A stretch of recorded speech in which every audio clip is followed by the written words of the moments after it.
रात गहरी होने के बाद ससुर जी ने मेरा दरवाजा खटखटाया और मुझसे बोले कि बहू, मैं बाथरूम में गिर गया था और मेरी कमर में दर्द हो रहा है। अगर तुम थोड़ी मालिश कर देती तो शायद मुझे थोड़ा आराम मिल जाता। फिर मैंने अपने ससुर को अपने बिस्तर पर लिटा दिया। इसके बाद जो हुआ उसकी आप कल्पना भी नहीं कर सकते, क्योंकि इसके बाद मेरी जिंदगी पूरी तरह से बिखर गई थी।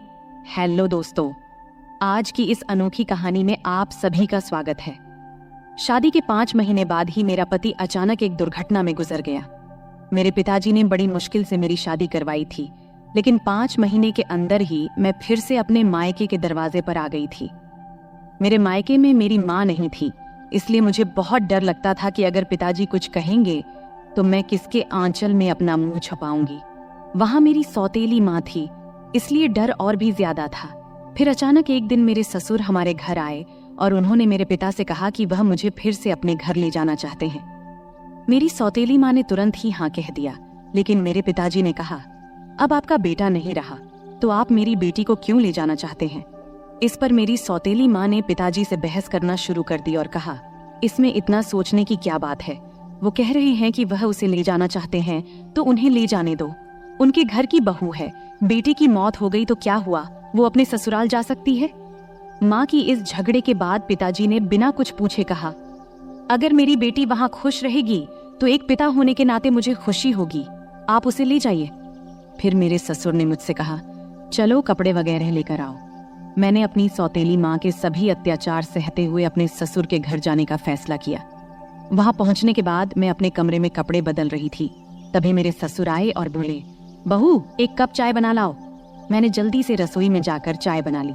चाय पीते हुए उन्होंने कहा, तुम्हें पता है इस घर में मैं बिल्कुल अकेला हूँ। मेरा बेटा इकलौता संतान था और तुम्हारी सास भी गुजर गई है, इसलिए मैं तुम्हें यहाँ लेकर आया हूँ ताकि मुझे लगे कि मैं यहाँ अकेला नहीं हूँ। मैंने कहा, पिताजी आप बिल्कुल चिंता मत करें, मैं तो आपकी बेटी की तरह हूँ, हमेशा आपके साथ रहूंगी। फिर मेरे ससुर बोले, मुझे पता है कि तुम मेरे साथ रहोगी, क्योंकि तुम्हारी सौतेली माँ तुम्हें मायके में कभी शांति से नहीं रहने देगी। इस तरह कुछ दिन बीत गए। 6 महीने बाद एक रात मैं अपने कमरे में सो रही थी, तभी देर रात दरवाजे पर दस्तक हुई। मुझे समझ में आ गया कि यह मेरे ससुर ही होंगे, क्योंकि इस घर में मेरे और पिताजी के अलावा कोई और नहीं था, और रात के आधे पहर कौन दरवाजा खटखटाएगा। मैंने सोचा कि शायद पिताजी को कुछ चाहिए होगा, इसलिए दरवाजा खोली। दरवाजा खोलते ही मेरे ससुर ने मुझे पकड़ लिया और बोले, बहू, मैं बाथरूम में गिर गया था, मुझे बहुत दर्द हो रहा है, अगर तुम थोड़ी मालिश कर दो तो मुझे थोड़ा आराम मिल सकता है। फिर मैंने अपने पिता को अपने बिस्तर पर लिटा दिया, लेकिन मैं उनके कमरे से तेल लाना भूल गई। अब मुझे लगता है कि मेरा पति कम उम्र में ही मुझसे शादी कर बैठा और फिर इसी कम उम्र में इस दुनिया से चला गया। यह सब सोचते हुए मैं अपने ससुर की मालिश कर रही थी और देख रही थी कि वह मुझे अजीब तरीके से घूर रहे थे, जिससे मुझे और डर लग रहा था। तभी मैं बोली, ससुर जी क्या हुआ, आपको किस जगह पर ज्यादा चोट लगी है, क्या डॉक्टर को बुलाऊं? इस पर ससुर जी ने कहा, नहीं बहू, तुम बस मालिश कर दो, मुझे इससे ही आराम मिल रहा है। उनकी अजीब बातें सुनकर मुझे और असहज महसूस होने लगा।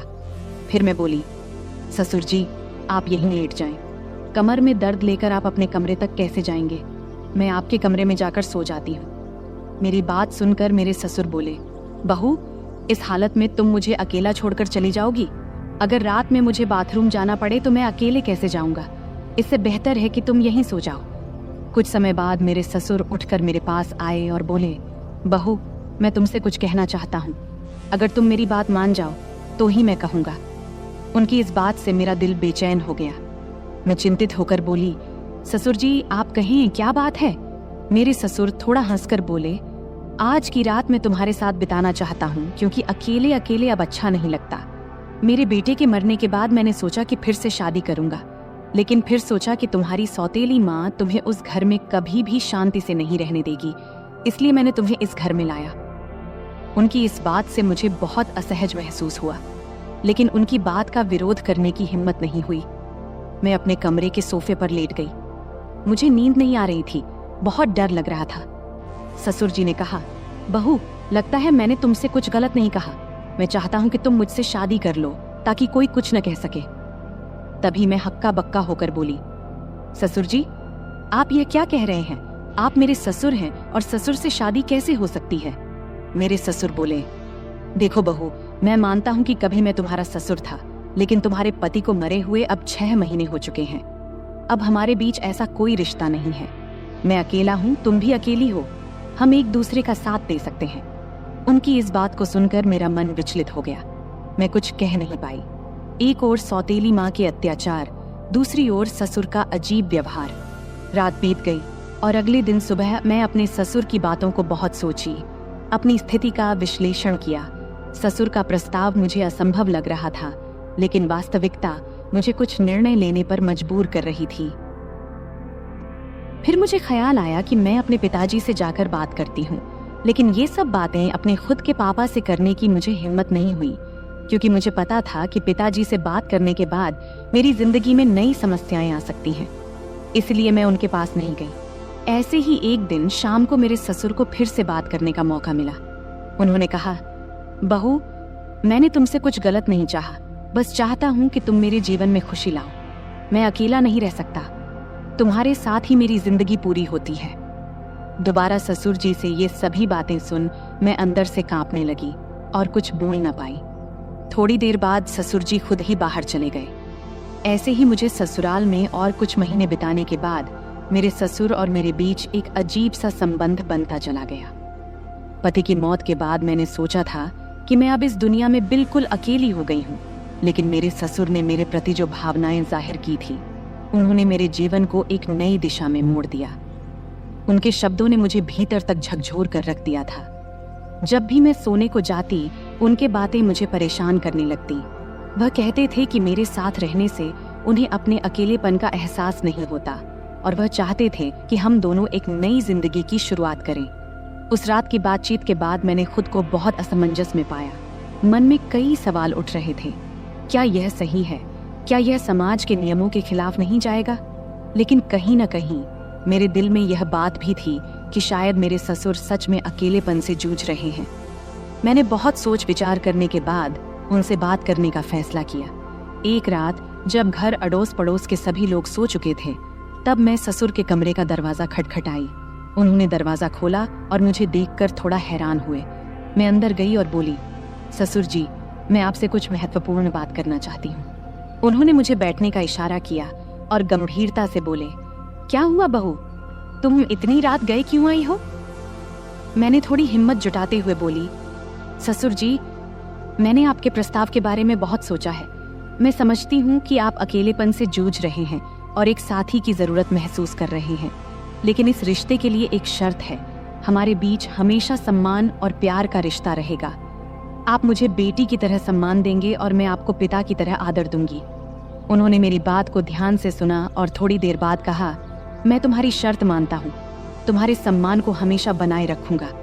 उनकी यह बात सुनकर मेरे दिल का बोझ थोड़ा हल्का हो गया। मैंने उन्हें अपनी सहमति दे दी। फिर कुछ दिनों बाद हमने एक छोटे से समारोह में शादी कर ली। यह शादी समाज की नज़र में असामान्य थी, लेकिन हमने अपनी स्थिति को स्वीकार कर लिया था। शादी के बाद के दिन मेरे लिए बेहद चुनौतीपूर्ण रहे। गांव में लोग बातें बनाने लगे, रिश्तेदारों ने हमसे दूरी बनानी शुरू कर दी, लेकिन हमने इन सब की परवाह किए बिना अपने जीवन को आगे बढ़ाने का फैसला किया। हमारे रिश्ते में धीरे धीरे प्यार और समझ बढ़ने लगी। ससुराल में पहले जहां मैं खुद को असहज महसूस करती थी, अब वही घर मुझे अपना लगने लगा था। ससुर ने मेरे लिए हर संभव प्रयास किया ताकि मैं खुश रह सकूं। उन्होंने मेरी हर छोटी बड़ी जरूरत का ध्यान रखा और हर ख्वाहिश पूरी की। वह हर दिन मेरे लिए कुछ न कुछ खास करने की कोशिश करते थे। कभी मेरे पसंदीदा खाने की चीजें लाते, तो कभी मेरे लिए नई साड़ियां खरीदते। धीरे धीरे मैं भी उनके प्रति एक अलग तरह का आदर महसूस करना शुरू कर दी थी। हम दोनों ने मिलकर एक नई जिंदगी की शुरुआत किया। ससुर अब मेरे जीवन का एक अभिन्न हिस्सा बन चुके थे। हमारे बीच का रिश्ता अब सिर्फ ससुर और बहू का नहीं रहा, बल्कि दो दिलों का एक मजबूत बंधन बन गया था। वह मुझे हर उस समय सहारा देते थे जब मुझे उनकी जरूरत होती थी। उन्होंने मुझे फिर से हंसना सिखाया, जीवन को नए नजरिए से देखना सिखाया। शादी के कुछ महीने बाद मैंने महसूस किया कि हमारे बीच का यह नया रिश्ता मुझे एक नई दिशा दे रहा है। हमने मिलकर कई मुश्किलों का सामना किया और हर बार एक दूसरे का साथ दिया। ससुर के साथ मेरे इस नए रिश्ते ने मुझे जीवन के कई नए पहलू दिखाए। उन्होंने मुझे यह एहसास दिलाया कि जीवन में अगर साथी सही हो तो कोई भी मुश्किल इतनी बड़ी नहीं होती कि उसे पार न किया जा सके। समाज की नज़र में हमने बहुत कुछ सहा, लेकिन हमने अपने फैसले पर कभी पछतावा नहीं किया। हमारे रिश्ते में धीरे धीरे एक नए तरह का प्यार और सम्मान उभरने लगा।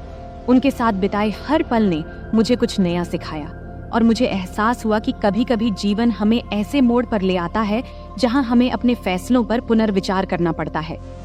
आज मैं अपने ससुर के साथ एक नई जिंदगी जी रही हूँ। हमारे बीच का प्यार और सम्मान पहले से भी अधिक मजबूत हो गया है। वह मेरे जीवन के सबसे महत्वपूर्ण व्यक्ति बन चुके हैं। उनके साथ बिताए हर पल ने मुझे यह सिखाया है कि जीवन में चाहे कितनी भी मुश्किलें क्यों ना आए, अगर हमारे पास सही साथी हो तो हम हर मुश्किल का सामना कर सकते हैं। इस तरह हमारे बीच का रिश्ता धीरे धीरे और गहरा होता गया। उनके साथ बिताए हर पल ने मुझे यह सिखाया कि जीवन को कैसे नए सिरे से जिया जाए। हमने मिलकर अपने जीवन की हर चुनौती का सामना किया और हर बार जीत हासिल की। अब हमारे बीच का यह नया रिश्ता मुझे एक नई जिंदगी के सपने दिखाने लगा है। तो दोस्तों, ये थी हमारी आज की छोटी सी कहानी। आपको ये कहानी कैसी लगी? कमेंट करके जरूर बताएं। अगर आपको ये कहानी पसंद आई हो तो इसे लाइक करें और अपने दोस्तों के साथ शेयर करें। आगे भी ऐसी ही रोमांचक कहानियों के लिए हमारे चैनल को सब्सक्राइब करें और बेल आइकन दबाना न भूलें ताकि आप हमारी कोई भी कहानी मिस न करें। धन्यवाद। नमस्ते दोस्तों, आज की इस कहानी में आपका स्वागत है। मेरा नाम सुमन है और मेरी उम्र 23 साल है। मैं दिखने में काफी सुंदर हूँ। मैं अपनी शरीर की बनावट से दिखने में थोड़ी बड़ी लगती हूँ। मेरे चेहरे की बनावट आकर्षक है, रंग गोरा है और मेरा शरीर न तो बहुत पतला है और न ही मोटा, बल्कि एकदम मध्यम है। मैं गांव में रहती हूँ, इसलिए दूसरी गांव की लड़कियों की तरह मैं भी ज्यादातर सलवार सूट पहनती हूँ। मैंने केवल 10वीं क्लास तक पढ़ाई की है और उसके बाद से घर पर ही रहती हूँ। बाहर से मुझे बहुत ही सीधी सादी और साधारण लड़की समझा जाता था। मैं इतनी होशियार या चालाक भी नहीं थी। लेकिन सच कहूं तो मेरी जिंदगी में कुछ ऐसे दिन आए जब मैंने अपनी हदों को पार कर लिया। तब जिंदगी ने मुझे कुछ ऐसी सीख दी जो मैंने कभी सोची भी नहीं थी। बहुत पहले की बात है, मैं एक ऐसे अनुभव से गुजरी जिसने मेरे दिल दिमाग पर गहरी छाप छोड़ दी। उस समय मेरी मुलाकात गौरव भैया से हुई। मेरे जीवन में उस वक्त बहुत अकेलापन था, लेकिन गौरव भैया के साथ समय बिताना मुझे अच्छा लगने लगा। वो हमेशा मेरे प्रति बहुत केयरिंग रहते थे और उनकी मौजूदगी से मेरा मन हल्का हो जाता था। शुरुआत में जब मैं उनके साथ समय बिताती थी तो शरीर में एक अलग सा दबाव महसूस होता था, जैसे मुझे आराम की जरूरत हो। लेकिन धीरे धीरे सब कुछ सामान्य होने लगा। हमारे बीच ऐसा रूटीन बन गया कि जैसे ही मौका मिलता हम दोनों एक दूसरे के साथ वक्त बिताने के लिए बेताब हो जाते। हालांकि जब घर में और लोग होते तो हमें थोड़ा डर भी लगता कि कहीं कोई हमें देख न ले, लेकिन किसी को भी हम पर शक नहीं होता था क्योंकि गौरव भैया मुझे हमेशा दीदी कहकर बुलाते थे। वैसे भी मैं उम्र में उनसे 3 साल बड़ी थी। उस वक्त सर्दियों का मौसम था और सभी अपने अपने कमरों में रहते थे। रात को सब जल्दी ही अपने अपने कमरों में सोने चले जाते थे। तब मैं और गौरव भैया अलग अलग कमरों में सोते थे। एक दिन रात को जब मैं दरवाजा बंद करके सो रही थी तब एक ऐसी घटना घटी जिसने मेरी जिंदगी में एक नया अनुभव जोड़ा। घटना ये घाटी की, हमारे घर की एक सदस्य, मेरी मामी, काफी ज्यादा बीमार हो गई थी।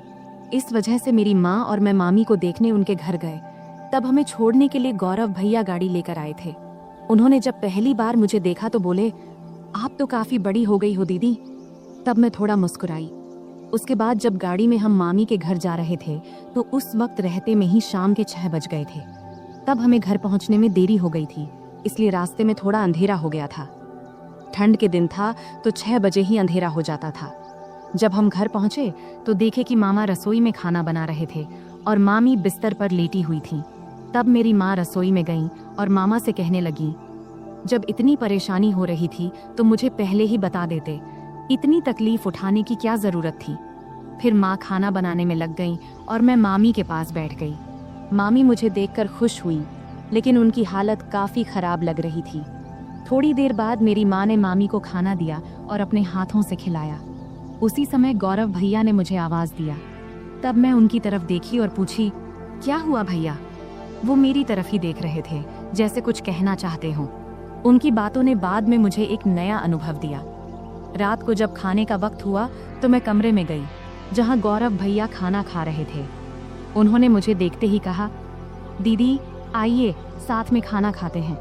मैंने मना करते हुए कहा, नहीं भैया आप पहले खाइए, मैं बाद में खा लूंगी। लेकिन उन्होंने जोर देकर मुझे बैठा लिया।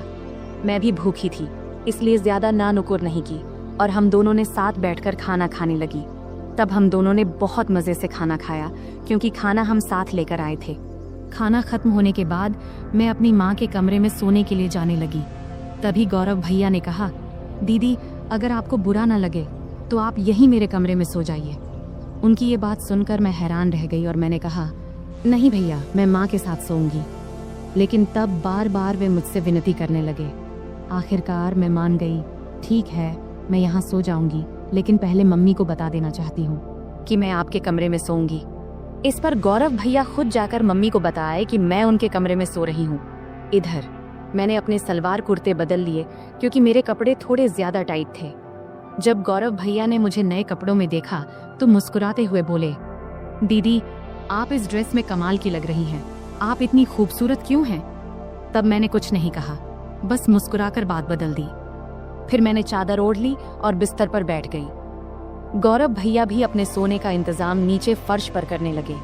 तब मैंने कहा, भैया बिस्तर पर ही सो जाओ, यहाँ काफी जगह है। मेरे कहते ही गौरव भैया भी चादर ओढ़कर मेरे पास बैठ गए। गौरव भैया बहुत हंसमुख और मजाकिया इंसान थे। उन्होंने मजेदार बातें करके मुझे काफी देर तक हंसाया। बात करते करते कब रात के 12 बज गए पता ही नहीं चला और न जाने कब मैं सो गई।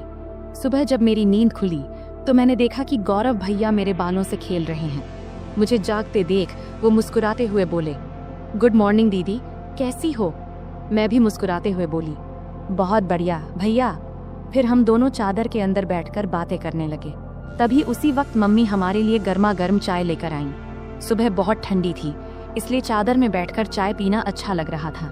गौरव भैया बार बार मेरी तरफ देख रहे थे। मैंने मुस्कुराते हुए पूछा, क्या है भाई, ऐसे क्यों देख रहे हो?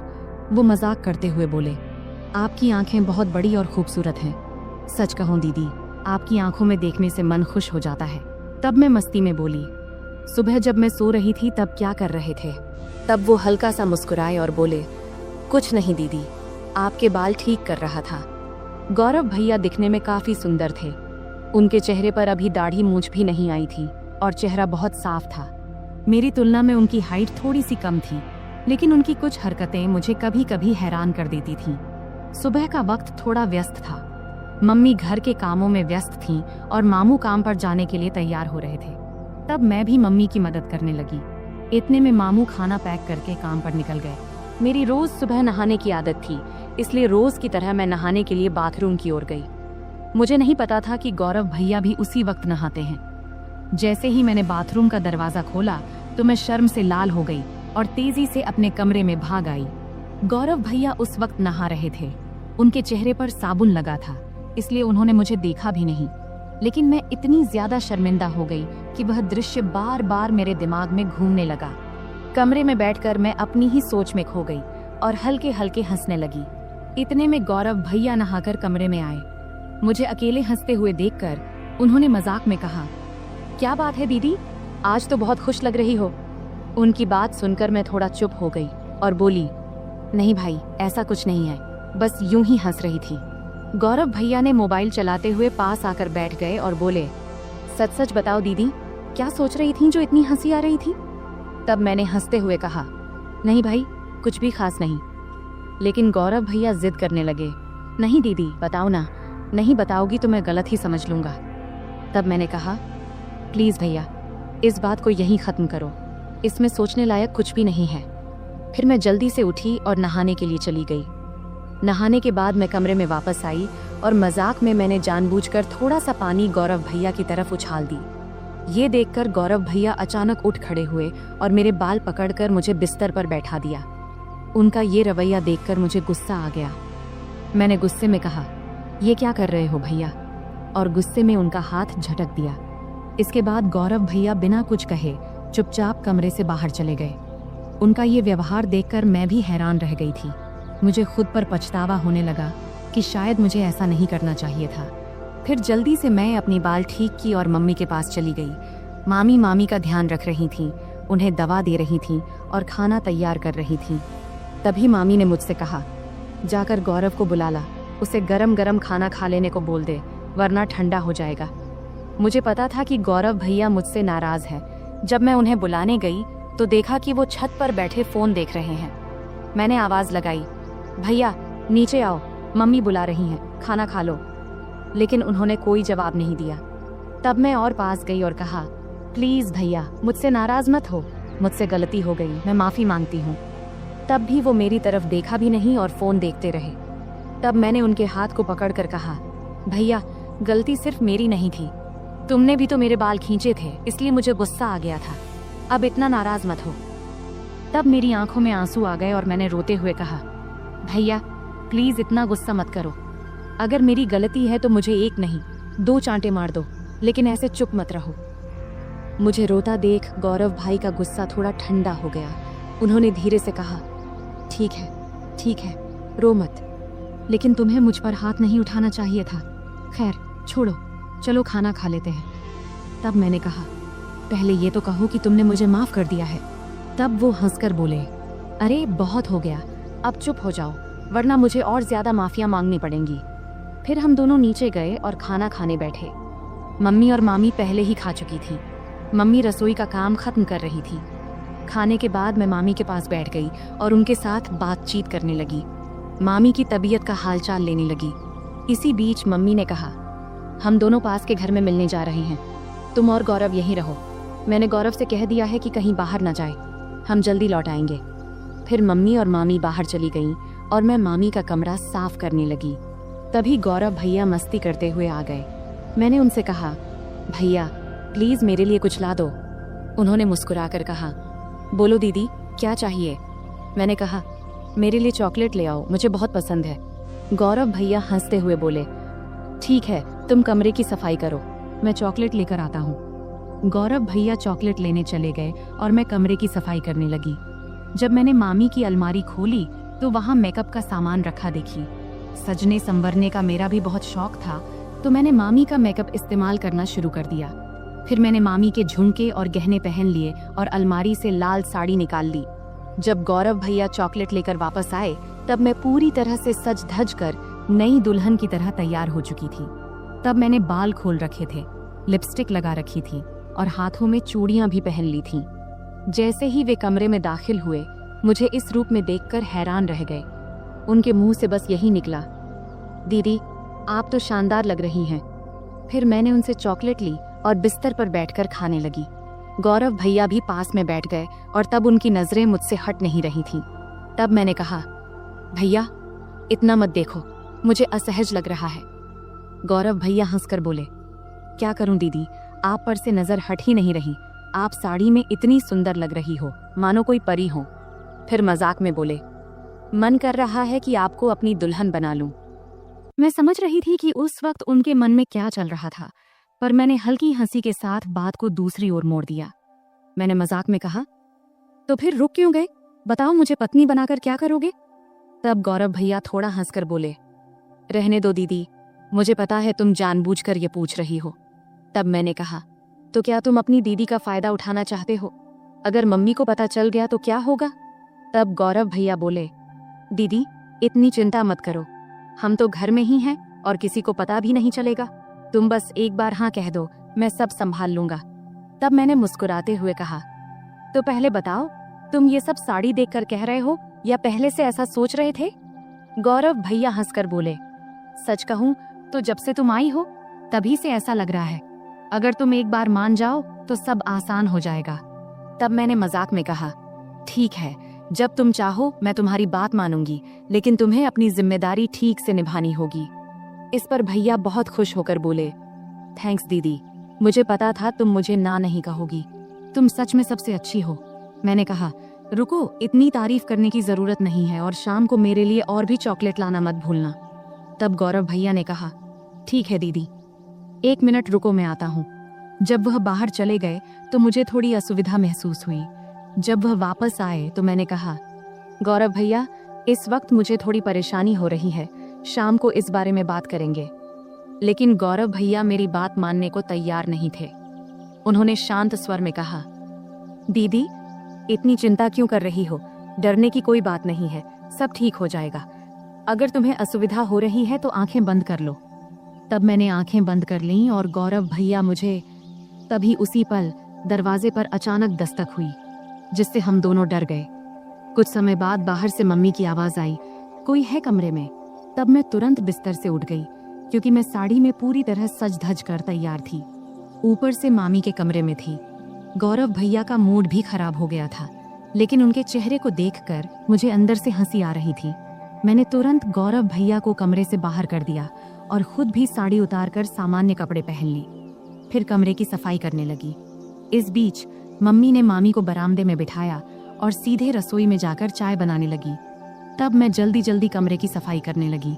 बाद में हम सबने मिलकर चाय पी। चाय पीने के बाद मम्मी काम में लग गईं और मैं बरामदे में लेट गई। समय बिताने के लिए मैंने मम्मी की मदद करनी शुरू कर दी। कुछ समय बाद मैंने देखा कि गौरव भैया कहीं नहीं दिख रहे हैं। जब मैं उन्हें ढूंढने गई तो देखी कि वह बाथरूम से बाहर निकलकर हाथ धो रहे थे, लेकिन उनके चेहरे से लग रहा था कि उनका मूड अभी भी ठीक नहीं है। तब उन्हें देखकर मैं हंसी नहीं रोक पाई और हंसते हुए बोली, क्या हुआ, इतना उदास क्यों हो?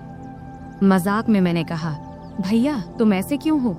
गौरव भैया हंसते हुए बोले, अगर तुम मेरी जगह होती तो तुम भी ऐसे ही करती।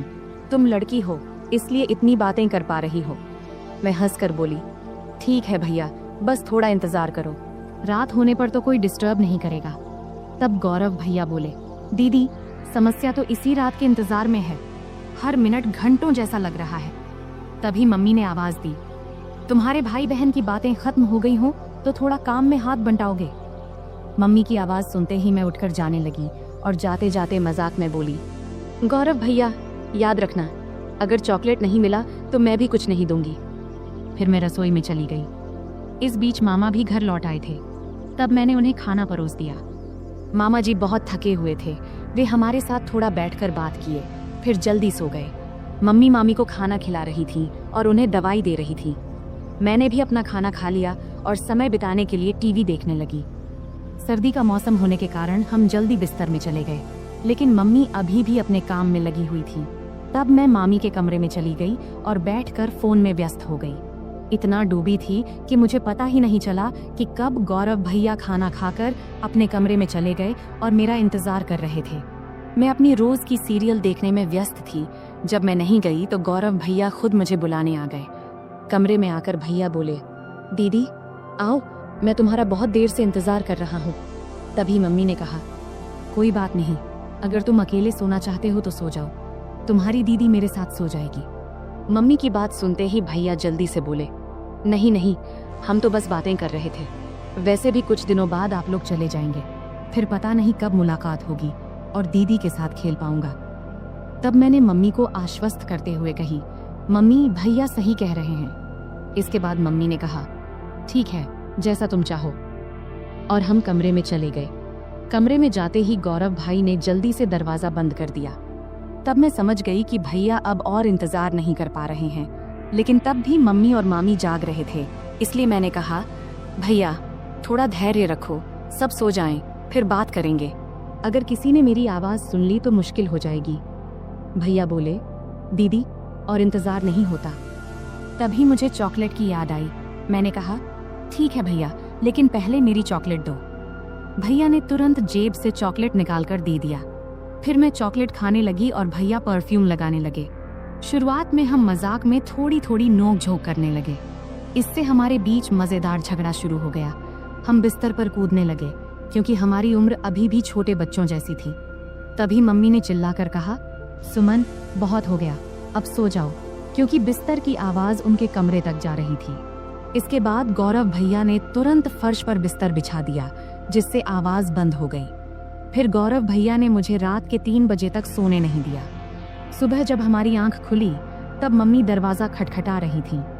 उसमें बिस्तर पर ही थी, लेकिन उठ नहीं पा रही थी, इसलिए गौरव भैया ने मुझे उठाकर बिस्तर पर बिठा दिया और खुद दरवाजा खोलने गए। तब मम्मी हमारे लिए चाय लेकर आईं। मुझे देखकर उन्होंने कहा, मैंने कहा था सुमन समय पर सो जाना, अब देखो तो तुम्हारी आंखें कितनी लाल हो गईं। मेरी आंखें अब सच में लाल हो गई थीं। मैंने बिना कुछ कहे चाय पीना शुरू कर दिया।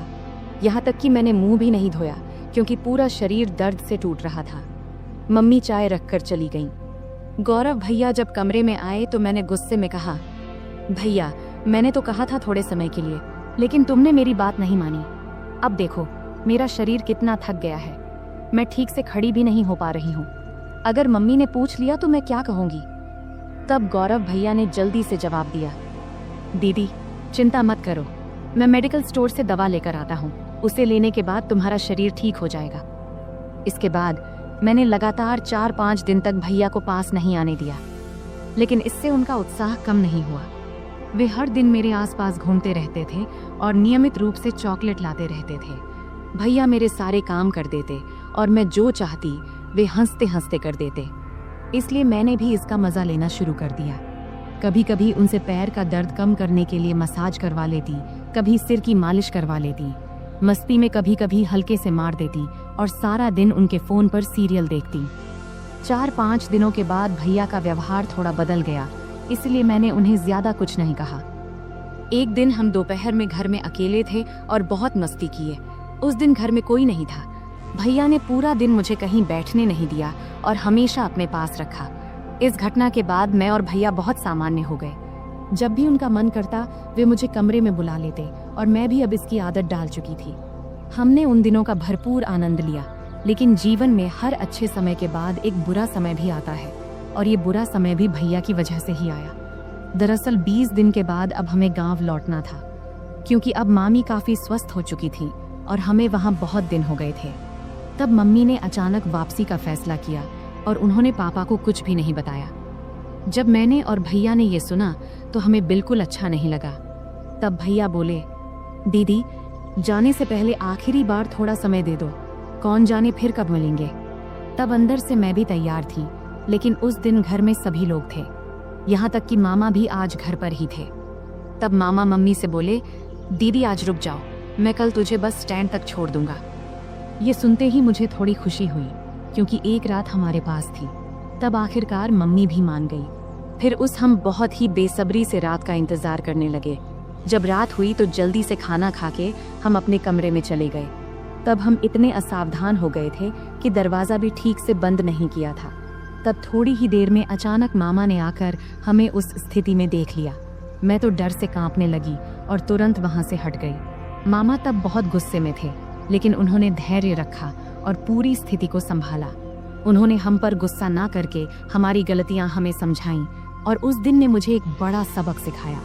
तब मामा के प्यार और सहयोग से हमने स्थिति को संभाल लिया। उसके बाद से मैंने अपनी गलतियों से बहुत कुछ सीखा। उस घटना के बाद मैंने कभी ऐसा कुछ नहीं किया जिससे मेरे परिवार को शर्मिंदा होना पड़े। तो दोस्तों, हमारी जिंदगी में गलतियां हो सकती हैं, लेकिन उनसे सीखना सबसे महत्वपूर्ण है। अगर आपके जीवन में कभी ऐसी स्थिति आए तो उसे संभालने की कोशिश करें और परिवार के साथ हमेशा खुलकर बात करें। यह कहानी हमें सिखाती है कि किसी भी रिश्ते में सीमा रेखा होना महत्वपूर्ण है।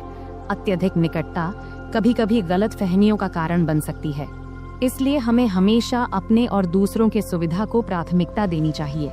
परिवार के माहौल और रिश्तों का सम्मान करना बहुत महत्वपूर्ण है।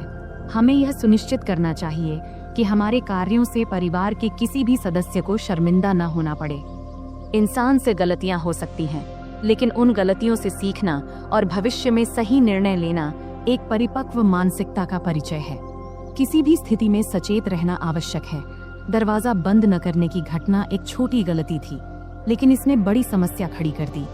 इससे समझ में आता है कि छोटी छोटी बातों में भी सावधानी बरतनी चाहिए, क्योंकि इनका जीवन पर बड़ा असर पड़ सकता है। तो दोस्तों, यह थी हमारी आज की छोटी सी कहानी। आपको यह कहानी कैसी लगी, कमेंट करके जरूर बताएं। अगर आपको यह कहानी पसंद आई हो तो इसे लाइक करें और अपने दोस्तों के साथ शेयर करें। आगे भी ऐसी ही रोमांचक कहानियों के लिए हमारे चैनल को सब्सक्राइब करें और बेल आइकन दबाना न भूलें, ताकि आप हमारी कोई भी कहानी मिस न करें। धन्यवाद। नमस्ते दोस्तों, आज की इस कहानी में आपका स्वागत है। इस कहानी में मेरा नाम राहुल है। मैं उत्तर प्रदेश के एक छोटे से शहर अंबेडकर नगर में रहता हूँ। वहीं मैं और मेरा परिवार रहता है। पैसे की कमी नहीं है, पिताजी खूब कमाते हैं और मैं कॉलेज में पढ़ता हूँ। आज मैं आपको मेरी अचानक घटी एक कहानी सुनाने जा रहा हूँ। यह उस समय की बात है जब मैं कॉलेज में पढ़ता था, और उस समय मैं उतना होशियार भी नहीं था। हमारे घर में मैं, मेरी मम्मी और मेरे पिताजी रहते हैं। हमारा घर काफी बड़ा है, जैसे किसी अमीर का बंगला हो। पिताजी हमेशा सुबह काम पर निकल जाते हैं और रात को देर से घर आते हैं। उस समय घर पर मैं और मम्मी ही होते थे। मैं कुछ देर पढ़ाई करता था और फिर सो जाता था, लेकिन मम्मी हमेशा पिताजी का इंतजार करती रहती थी। उस समय मैं कॉलेज के आखिरी साल में था। एक सुबह जब मैं कॉलेज जाने की तैयारी कर रहा था तो मैंने मम्मी की तेज आवाज सुनी। वो कह रही थी, क्या कर रहे हो तुम? रात के 2-2:30 बजे घर आते हो और कहते हो ऑफिस में काम था। रात के 2 बजे कौन से ऑफिस का काम चलता है? सीधे सीधे क्यों नहीं कहते कि उस सुमन के साथ थे? मम्मी काफी गुस्से में थी। मेरी मम्मी आमतौर पर किसी पर गुस्सा नहीं होती थी। उनका स्वभाव बहुत शांत था, लेकिन आज पता नहीं क्या हो गया, मम्मी बहुत गुस्से में थी। मैं 2 बजे आऊं या 3 बजे, तुम्हें जो चाहिए वो मिल तो रहा है ना, फिर चुप रहो। पिताजी ने तेज आवाज में मम्मी से कहा। क्या जो चाहिए वो मिल रहा है?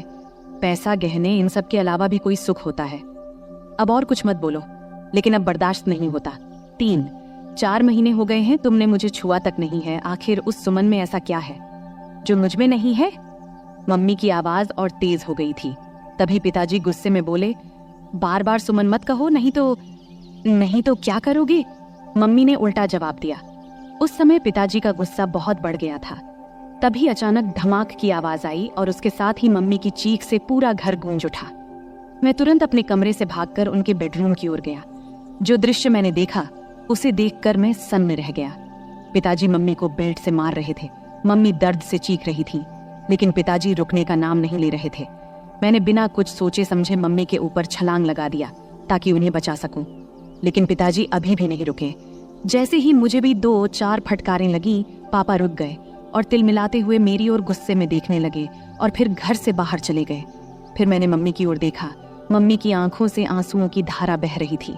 मैंने मम्मी को सहारा देकर उठाया। उठते समय मम्मी कराह उठी।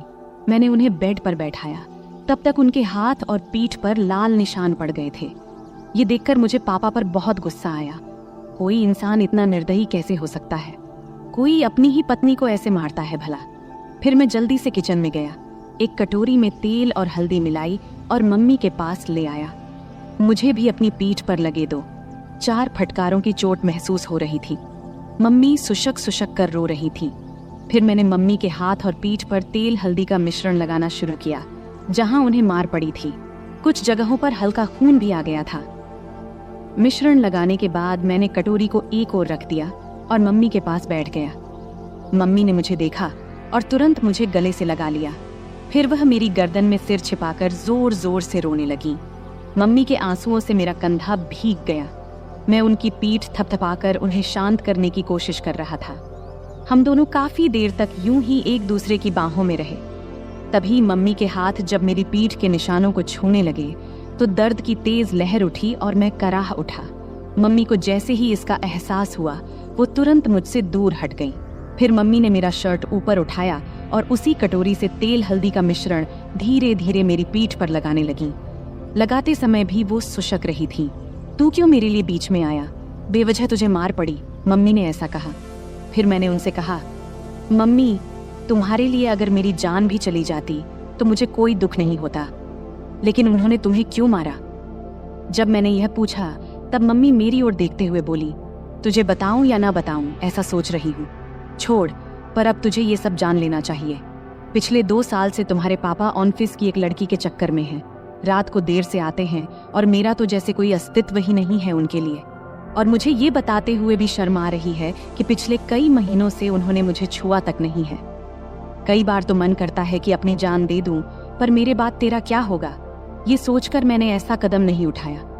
पर सच में अब इस जिंदगी से थक चुकी हूँ। अब मैंने तय कर लिया है, एक ही घर में रहूंगी, लेकिन उनसे कोई भी संबंध नहीं रखूंगी। मम्मी की ये बातें सुनकर मैं सोच में पड़ गया। इतनी खूबसूरत, सुशिक्षित और समझदार मम्मी होने के बावजूद पापा किसी दूसरी औरत के चक्कर में कैसे पड़ गए? मन ही मन मैंने पापा के इस कर्म को दोषी ठहराया। मम्मी वाकई बहुत सुंदर थी। सुंदर चेहरा, नाजुक नाक, गुलाबी होंठ, 5.5 फुट की ऊंचाई, गोरा रंग। वो एकदम किसी चित्र में बनाई गई देवी की तरह दिखती थी। फिर भी पिताजी को उनकी सुंदरता क्यों नहीं दिखती देती थी। उस दिन के बाद से मम्मी ने पापा से बात करना बंद कर दिया। वो मेरे कमरे में मेरे पास ही सोने लगी। पापा महीने में घर का सारा सामान भरवा देते थे और टीवी के पास वाली दराज में 5 से 7 हजार रुपये रख जाते थे। अब तो पापा घर पर खाना भी नहीं खाते थे, वो उस औरत के घर से ही खाकर आते थे और कभी कभी घर आते भी नहीं थे। धीरे धीरे ऐसे ही और 3 साल बीत गए। तब मैं कॉलेज की पढ़ाई पूरी कर चुका था और एक IT कंपनी में काम करने लगा था और अब मैं 24 साल का हो गया था। रोज का व्यायाम और अच्छा खान पान करने की वजह से मेरी सेहत भी अच्छी हो गई थी। अब तो पापा महीने में 2-3 बार ही घर आते थे, मुझसे भी कम ही बात करते थे। हालांकि मम्मी अब उस सदमे से उबर चुकी थी, लेकिन उनके चेहरे पर हमेशा उदासी छाई रहती थी। मैंने उन्हें कभी हंसते हुए नहीं देखा था। यह देखकर मुझे बहुत बुरा लगता था। जब मैं नौकरी पर गया तो कंपनी ने मुझे लैपटॉप दिया, इसलिए मैंने घर पर इंटरनेट कनेक्शन भी लगवा लिया। बचपन से मम्मी के साथ रहने के कारण मेरे पास ज्यादा दोस्त नहीं थे। मम्मी ही मेरी सबसे करीबी दोस्त थी। संध्या के समय जब मैं काम से घर लौटता तो फ्रेश होकर चाय पीता और फिर बेडरूम में जाकर लैपटॉप पर इंटरनेट चलाता। यह मेरा समय बिताने का जरिया बन गया था। उस वक्त की उम्र के कारण मैं इंटरनेट पर तरह तरह फिल्में देखता रहता था, लेकिन मुझे सबसे ज्यादा माँ और बेटे के बीच की फिल्में पसंद आने लगी थी। धीरे धीरे मेरी नजरें मम्मी को देखने के तरीके में भी बदलाव आने लगा था। एक दिन सोमवार का दिन था, रात के करीब 9 बजे होंगे। अचानक पापा घर आए। हमारा घर मम्मी के नाम पर था। पापा मम्मी से कहने लगे कि घर उनके नाम कर दें। तब मम्मी ने इनकार किया तो पापा उन्हें बहुत बुरा भला कहने लगे। मम्मी चुपचाप सुनती रहीं। तभी पापा ने मम्मी के गाल पर थप्पड़ मार दिया। ये देख अब मेरा खून खौल उठा। पापा दूसरा थप्पड़ मारने ही वाले थे, तभी मैंने उनका हाथ पकड़ लिया और कहा, पापा अब बहुत हो गया, ये तमाशा बहुत हो चुका है, अब और नहीं सहन कर सकता। आज से इस घर में कदम रखा तो इसका अंजाम अच्छा नहीं होगा। फिर मम्मी ने भी गुस्से में पापा को खूब डांटा। पापा मम्मी की जोर से डांटने पर अचानक रुक गए और मेरे ताकतवर शरीर को देखकर वहां से चले गए। फिर मैंने दरवाजा बंद कर दिया और मम्मी के पास चला गया। मम्मी ने मुझे आंसुओं से भरी आंखों से देखा और दौड़ते हुए आईं। फिर मुझे गले से लगा लिया और फूट फूट कर रोने लगी। मैंने भी मम्मी की कमर को कसकर पकड़ा और उन्हें अपनी बाहों में भर लिया। मम्मी हिचकियां ले रही थी और बोल रही थी, ठीक किया बेटे, इस आदमी की यही औकात है। आज के बाद अगर ये घर में दोबारा ना आए तो अच्छा ही है। मम्मी बोली, अब इस घर में उसकी आने की हिम्मत नहीं होगी और अगर आ भी गया तो मैं उसे छोड़ूंगा नहीं। मैंने गुस्से में मम्मी से कहा। फिर मम्मी ने चिंतित होते हुए कहा, राहुल बेटा, मत उलझ इस आदमी से। अगर तुझे कुछ हो गया तो मैं किसके सहारा रहूंगी। फिर मैंने भावुक होकर बोला, तू चिंता मत कर मम्मी, उस समय मेरे पास नौकरी नहीं थी इसलिए हम मजबूर थे, लेकिन अब मेरे पास अच्छी नौकरी है। तू चिंता मत कर, मैं तुझे कुछ नहीं होने दूंगा, मैंने मम्मी को आश्वस्त देते हुए कहा। फिर एक दिन मैं दोपहर में काम से घर वापस आया। मैंने अपनी चाबी से दरवाजा खोला और अंदर आया। तभी मुझे एक अजीब आवाज सुनाई दी। मैं बेडरूम के दरवाजे के पास गया, तब दरवाजा अंदर से बंद था। मैंने दरवाजे की होल से अंदर झांका और देखा कि मम्मी अंदर किसी के साथ थीं। जो नज़ारा मैंने देखा उसे देखकर मैं चौंक गया। लगभग 10 मिनट तक मैं वहीं देखता रहा। अचानक मम्मी बेहोश होकर गिर पड़ी। फिर मैं दरवाजे से हट गया और धीरे से बाहर बरामदे का दरवाजा खोला। फिर जोर से कहा, मम्मी मैं आ गया हूँ, तुम कहाँ हो? ये कहते हुए मैंने अपने हाथ में पकड़ा बैग सोफे पर रख दिया और जूतों के फीते खोलने लगा। कुछ ही देर में मम्मी ने बेडरूम का दरवाजा खोला और बाहर आई। मुझे अचानक देखकर उनके चेहरे पर घबराहट और आश्चर्य के भाव थे। मैंने जल्दी से अपने जूते उतारे और बेडरूम में घुस गया। टेबल पर मुझे केले की प्लेट दिखाई दी। मैंने एक केला उठाया और खाने लगा। मम्मी मेरे पीछे पीछे आई। मैं जैसे ही केले को खाने वाला था, मम्मी कुछ बोलने वाली थी, लेकिन मैंने पहले ही केले को मुंह में डाल लिया था। मम्मी हैरानी से मेरी ओर देख रही थी और मैं शांति से केला खा रहा था। केला थोड़ा कच्चा था, इसलिए पूरी तरह से मीठा नहीं था। मम्मी, केले बहुत अच्छे हैं और है क्या? मैंने केले खाते हुए मम्मी से पूछा। मम्मी ने कुछ जवाब दिया, लेकिन अपने मुंह में ही। लेकिन दोस्तों, मैं आपको बताता चलूं, उन केलों का स्वाद इतना अच्छा था कि कुछ मत पूछो। केले खाने के बाद मैं बाथरूम में जाकर फ्रेश हो गया और फिर कमरे में जाकर लैपटॉप खोल लिया। फिर मैं एक रोमांटिक मूवी देखने लगा। फिर रात के खाने के बाद मैं बेडरूम में सोने चला गया। थोड़ी देर में मम्मी भी सब काम निपटाकर सोने आई। मम्मी ने हल्के गुलाबी रंग का नाइट गाउन पहना हुआ था। तब मैंने लैपटॉप से नजरें हटाकर मम्मी की ओर देखा। मम्मी नीचे झुककर तकिया ठीक कर रही थी। तकिया सही करने के बाद मम्मी बिस्तर पर लेट गईं। तब मैंने भी अपना लैपटॉप बंद कर दिया, फिर लाइट बंद किया और सोने की कोशिश करने लगा। लेकिन मुझे नींद नहीं आ रही थी। मेरे दिमाग में दिन की वो घटना बार बार घूम रही थी। बहुत देर तक मैं जागा रहा, जबकि मम्मी शांति से सो रही थी। कुछ समय बाद मम्मी ने करवट ली और मेरी तरफ पीठ करके सो गईं। फिर उन्होंने छत की ओर मुंह करके लेटना शुरू किया। मैं थोड़ी देर के लिए डर गया, लेकिन जब मम्मी जागी नहीं तो मुझे थोड़ी राहत मिली। मेरी हिम्मत बढ़ी और मैं धीरे धीरे मम्मी की ओर देखने लगा। मम्मी ने कुछ ही पल के लिए मेरी ओर देखा और फिर अपनी आंखें बंद कर लीं। मैंने समझ लिया कि वो अभी भी जाग रही हैं। मैं थोड़ा और आगे बढ़ा और खुद को संतुष्ट महसूस किया। मम्मी भी खुश थीं। उन्होंने कुछ नहीं कहा, लेकिन मुझे एहसास हो रहा था कि उन्हें भी संतोष मिला है। मम्मी, क्या हुआ? तुम चुप क्यों हो? क्या तुम्हें अच्छा नहीं लगा? मैंने जब ऐसा पूछा तब उन्होंने बोला, नहीं रे बेटा, मुझे तो बहुत अच्छा लगा। तूने मम्मी को बहुत खुश किया।